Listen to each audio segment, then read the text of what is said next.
Shaida Badiee, how can you name one lesson or idea from abroad that's helped you or your colleagues? Um, for me, and I guess millions of others who watched him, it has to be a friend and a colleague, a Swedish professor and self-described as edutainer, Hans Rosling.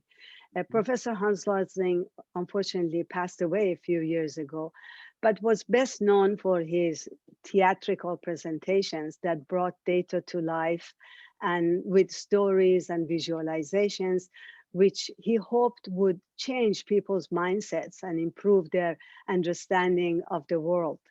He provoked many powerful agencies and organizations to stop selling their public data.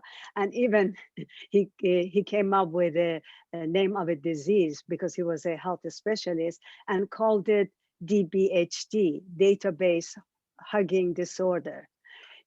That really worked, to get the message across. And it's really stayed with me all these years of the importance of making sure data is open and accessible and is used.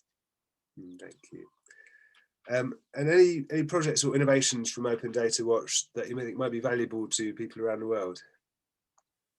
One innovation that we have done that has been popular, it was not a difficult job, but it's very popular, is to come up with a concept of what we call data value chain. And it's a concept that visually and also practically specifies the steps that the data goes through from production to use with the aim of increasing the impact and value of data. Another example that I have to mention is, of course, open data. My group, as the name suggests, Open Data Watch, works extensively in research, monitoring, and supporting open data. Our goal has been to help and persuade countries to make their official statistics more accessible and open. What is special for me in that work is that we take a user's perspective and do a deep dive in countries' data systems to see if data is easily available and open. In fact, we just did one of those rounds of open data inventory audit for 187 countries. And we see some really good news, even in the time of COVID, that over 75% of the countries are actually improving their open data practices. And also very good news that the number of countries who are top performing is diversifying. So it's not only a developed country progress, but it's also many countries from low and middle income countries are making improvements.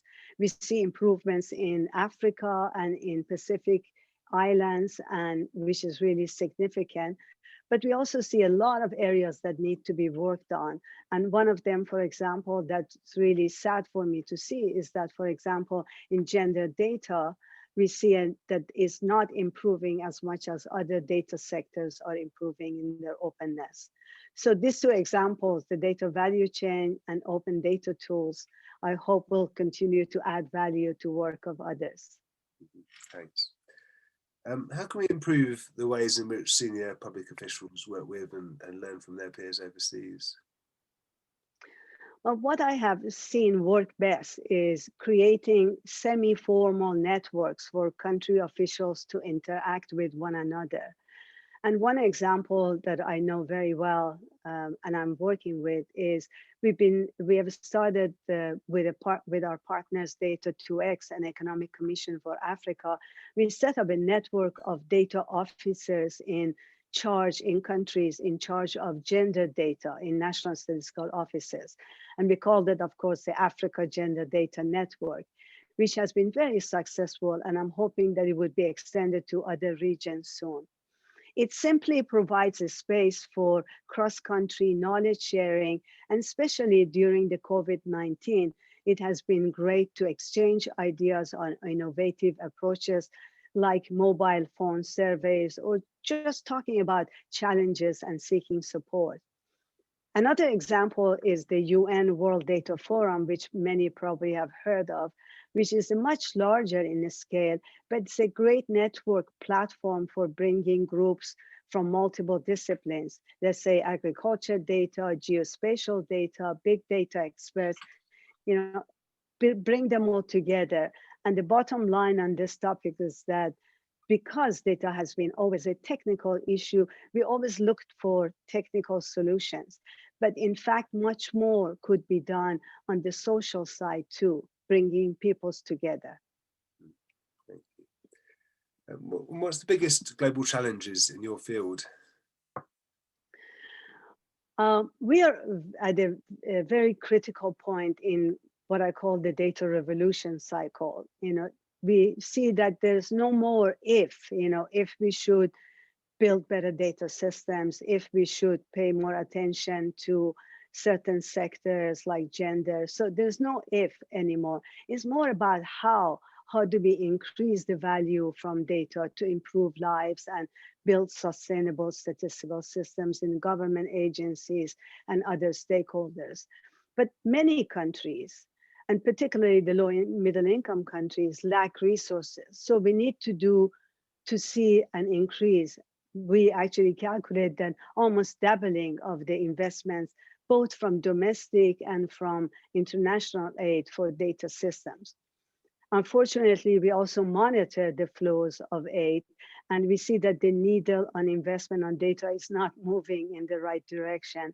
And based on the data we've seen from the past few years, this is a huge issue. So we are working on not only advocating for more resources, but also what if we don't get more financing and more dollars or euros or pounds into these efforts. The next best thing would be to do better with existing allocations, cutting duplications, doing innovations, using information platforms to guide decision makings like a clearinghouse.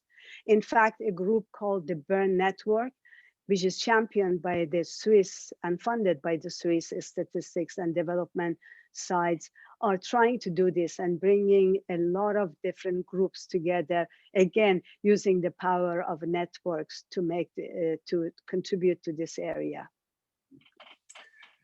Finally, Shaida, what's your favorite book?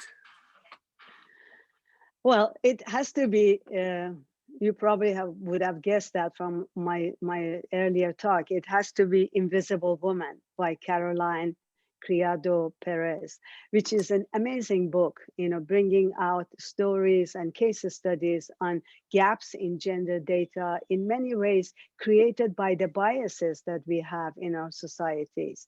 And those biases have been then make their way into data collections and then negatively impact or affect lives of women and many of us.